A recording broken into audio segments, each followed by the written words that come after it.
Friends, आप मेरे YouTube channel पर स्वागत है। आज मैं आपको कक्षा 12 जीव विज्ञान का पहला चैप्टर बताने जा रहा हूँ। सबसे पहले तो हम ये जानेंगे कि जनन क्या है। जनन जीवधारियों में होने वाला एक नैसर्गिक गुण है जिसके द्वारा प्रत्येक जीवधारी अपने समान नए जीव उत्पन्न करता है। अपने समान नए जीव उत्पन्न करने की क्षमता को जनन कहते हैं। मुख्य रूप से जनन 3 प्रकार से होता है: कायिक जनन,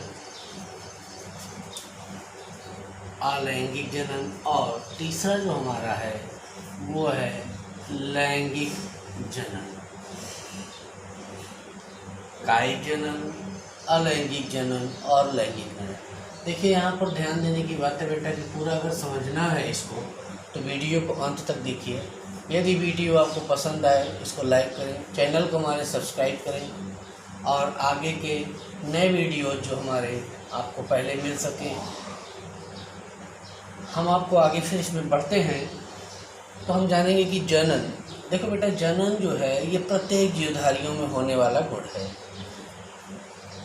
जितने भी जीवधारी हैं सभी जनन करते हैं, लेकिन बेसिकली अगर हम बात करें पौधों में तो पौधों में जनन 3 प्रकार से होता है: कायिक जनन, अलैंगिक जनन और लैंगिक जनन। कायिक जनन केवल पौधों में पाया जाता है, जबकि अलैंगिक जनन और लैंगिक जनन जंतुओं में भी पाया जाता है। यहाँ पर हम बात करेंगे कायिक जनन क्या है। कायिक जनन जीवों में, मुख्य रूप से पौधों में, उनके कायिक भाग, कहने का आशय है कि कायिक भाग अर्थात उनके जड़ के द्वारा, तने के द्वारा, पत्तियों के द्वारा जब जनन होता है तो इसे कायिक जनन कहते हैं। कायिक जनन मुख्य रूप से 2 प्रकार से होता है। पहले तो देखेंगे natural vegetative propagation, naturally method है, प्राकृतिक रूप से। आप देखिए बहुत सारे पौधों में उनकी जड़ों के द्वारा नई अपस्थानिक कलिकाएँ निकलती हैं और उससे नए पौधे का विकास हो जाता है। तना, आप जानते होंगे कि तने में बहुत सारे मॉडिफिकेशन पाए जाते हैं। राइजोम है, कॉर्म है, बल्ब है, ट्यूबर, शूकर, स्टॉलन, रनर, ऑफसेट आदि। ये सभी रचनाएं जो बन रही हैं पौधों में, ये सभी इनका मॉडिफिकेशन है तने का। और तने में राइजोम, जैसा कि आप जानते हैं, सबसे पहले हम बात कर लें राइजोम। जैसा कि आप जानते हैं हल्दी, अदरक आदि राइजोम है। इसमें जो जनन होता है वो किसके द्वारा होता है? राइजोम के द्वारा होता है। राइजोम प्रकंद जिसको कि हम बोलते हैं, ये क्या होता है?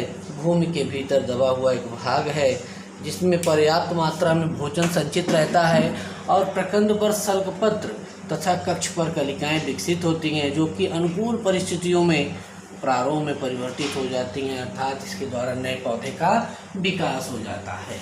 दूसरा हमारा है कार्म। कार्म को घनकंद कहते हैं। भूमिगत तने का रूपांतरित भाग है। यह जो है मुख्य रूप से अरबी, बंडा, ब्रिसिया आदि पौधों में पाया जाता है। इस पर अपस्थानिक कलिकाएं विकसित होती हैं और इनके द्वारा नए पौधों का विकास होता है। अगला है हमारा बल्ब। बल्ब भूमिगत अंडरग्राउंड तना है। इसके द्वारा जैसे कि लहसुन, प्याज, ट्यूलिप आदि पौधों में बल्ब पाया जाता है और इस बल्ब के द्वारा नए पौधे का विकास होता है। दूसरा है ट्यूबर। मोस्टली ट्यूबर आलू कंद है। इसके द्वारा भी नए पौधे का विकास होता है। आपने देखा होगा कि जो आलू है उस पर छोटे छोटे गड्ढे बने हुए होते हैं जिसे कि आँख कहते हैं और यहाँ पर अपस्थानिक कलिकाएं विकसित होती हैं। इनको काट करके अलग कर लिया जाता है और भूमि में रोपित कर देते हैं। इसके द्वारा नए आलू के पौधे का विकास हो जाता है। इसी तरह से सूकर, अभी बहुत सारे बच्चे हमारे थोड़ा सा कंफ्यूज होंगे कि ये सूकर, रनर, स्टोलन और ऑफसेट कैसे हैं। देखिए बेटा, सूकर जो होता है इसको अंतः भूस्तरी कहते हैं। सूकर पुदीना, गुलदाउदी, पुदीना है ना, मेंथा, मेंथा, पुदीना, गुलदाउदी आदि पौधों में पाया जाता है। इसके द्वारा क्या होता है कि इसके एक मुख्य तना तिरछा होकर के ज़मीन में चला जाता है, प्रोस्ट्रेट हो जाता है, तिरछा हो जाएगा इस तरह से, और इस पर बहुत सारे तने विकसित होने लगते हैं और जिनके द्वारा नए पौधों का विकास हो जाता है। इसे बोलते हैं अंतःभूस्थायी सुकस। हमारे पास अगला भाग दिख रहा होगा रनर। अभी ये रनर क्या है? कुछ पौधों पर तना विसर्पी होता है और भूमि की सतह पर क्षैतिज रूप से वृद्धि करता है, जिसे रनर कहते हैं। जैसे कि आप सभी ने देखा होगा दूबघास, ऑक्सैलिस, खट्टी बूटी, ब्राह्मी बूटी कहते हैं, ब्राह्मी। अभी ये हर मेडिसिनल प्लांट में इस समय एक बहुत बड़ा पौधा है, ब्राह्मी बूटी बोलते हैं इसको, ब्राह्मी।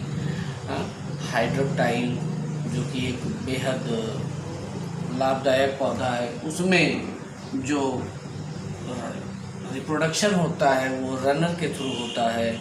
रनर पर कुछ छोटी छोटी उसके पर्वसंधियों पर, इंटरनोड्स पर अपस्थानिक कलिकाएँ निकलती हैं और ये टूट कर अलग हो जाता है, और इसको क्या कहते हैं? Reproduction through the runner. अगला हमारा भाग है स्टॉलन। स्टॉलन जो होता है वो है क्या? एक जिस तरह से रनर भूमि पर होता है विकसित, उसी तरह से स्टॉलन क्या, एक भाग इसका ज़मीन से इस तरह से ऊपर उठा हुआ होता है। ये ज़मीन से उठा हुआ भाग आगे यहाँ पर पौधे विकसित हुए होंगे, ठीक, इसे हम बोलते हैं स्टॉलन। स्टॉलन अनुकूल परिस्थितियों में टूटकर अलग हो जाता है और इसके द्वारा नए पौधे विकसित होते हैं। आगे हम लोग थोड़ा सा बढ़ेंगे। एक बहुत ही महत्वपूर्ण भाग देखिए, ऑफसेट। ऑफसेट मुख्य रूप से तालाबों में पाए जाने वाले पौधे, जैसे कि आपने देखा होगा इकॉर्निया, जलकुंभी। जलकुंभी बहुत ही कम समय में पूरे तालाब को भर देती है, और ये जलकुंभी जो है इसे बंगाल का शोक भी कहा जाता है। क्यों? क्योंकि यह इस तरह से वृद्धि करता है कि पूरे तालाब को भर देता है, और तालाब के भीतर जो भी जलीय जंतु और पौधे होते हैं वो ऑक्सीजन की कमी से मर जाते हैं, इसलिए इसको बंगाल का शोक कहते हैं। आगे हम लोग बढ़ेंगे थोड़ा सा तो देखेंगे बाई लीव्स, पत्तियों के द्वारा कुछ पौधे, जैसे कि हम बात करेंगे तो अजूबा, आपने सुना होगा अजूबा। अजूबा होता क्या है एक्चुअली, देखेंगे, थोड़ा सा ध्यान देंगे। अजूबा ब्रायोफिलम, इसकी पौधों की पत्तियों पर इस तरह से छोटे छोटे अपस्थानिक कलिकाएँ विकसित हो जाएंगी, है ना, और ये अनुकूल परिस्थितियों में टूटकर ज़मीन पर गिर जाती है और इसके द्वारा नए पौधों का विकास होता है। ये बाई लीव्स, और कुछ पत्ती पौधों में लीव्स ही है, पौधों की पत्तियों की छोटी छोटी रचनाएं बनती हैं। जिन रचनाओं को क्या कहते हैं? बुलबिल्स कहते हैं। ये पौधों की पत्तियों के अपस्थानिक कलिकाएँ हैं, ये टूटकर अलग हो जाती है और इनके द्वारा नए पौधों का विकास होता है। ये है भाई बुलबिल्स। अच्छा, अभी हम थोड़ा सा आगे बढ़ेंगे। आर्टिफिशियल मेथड्स भी तो जानना है हमें। आर्टिफिशियल क्या होता है? देखिए भैया, नेचुरली तो जन्म पौधों में होता ही है, लेकिन बहुत सारे जो है जनन कृत्रिम रूप से भी कराए जाते हैं। कैसे? जैसे कि हम जानते हैं बहुत समय से कलम लगाना, कटिंग आप सभी ने जाना होगा। कलम लगाना कि कलम के द्वारा नए पौधों का विकास किया जाता है। कलम लगाना, कटिंग। इसके बाद अगला है कलम। बहुत सारे पौधे जैसे कि गुलाब, गुड़हल आदि के तने को काट दिया जाता है और उसे काट करके नए पौधों को विकसित किया जाता है, जिसे बोलते हैं कलम लगाना। लेयरिंग, दाब लगाना, बूटिंग, ग्राफ्टिंग, रोपण कहते हैं, और लास्ट हमारा माइक्रो प्रोपागेशन।